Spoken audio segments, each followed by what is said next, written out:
हालांकि हकीकत यह भी है कि पिछले कुछ वक्त में ओवैसी लगातार अखिलेश यादव और उनकी पार्टी के खिलाफ हमलावर रहे हैं और ऊपर से अभी तक ओवैसी को उत्तर प्रदेश में ना 2017 ना 2022 में कोई बड़ी कामयाबी हासिल हो पाई है। बावजूद इसके वो देश के सबसे बड़े सूबे में अपनी सियासी जमीन तलाश रहे हैं।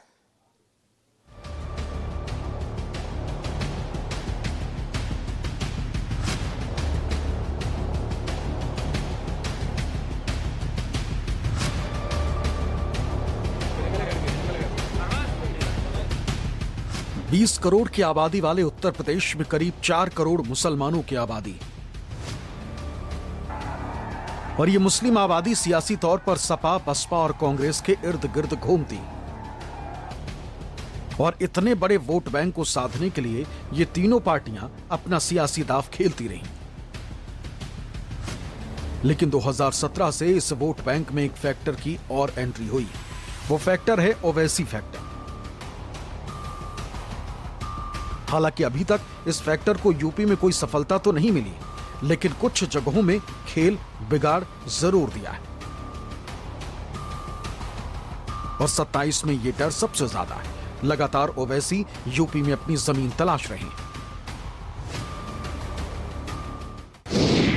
साल 2017 में ओवैसी की पार्टी एआईएमआईएम ने पहली बार यूपी में चुनाव लड़ा था।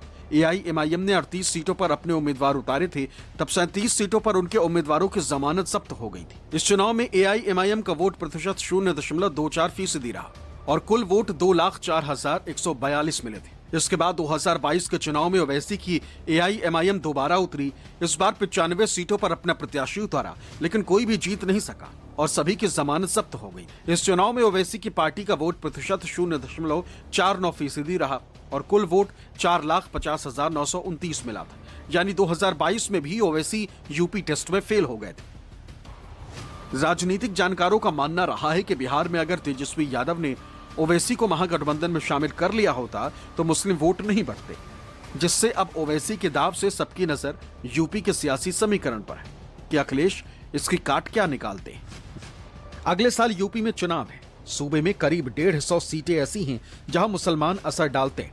बिहार में मुस्लिम बाहुल्य सीटों पर अपनी मौजूदगी दर्ज कराकर महागठबंधन के साथ खेल करने वाले ओवैसी यूपी के लिए पूरी तैयारी में जुटे।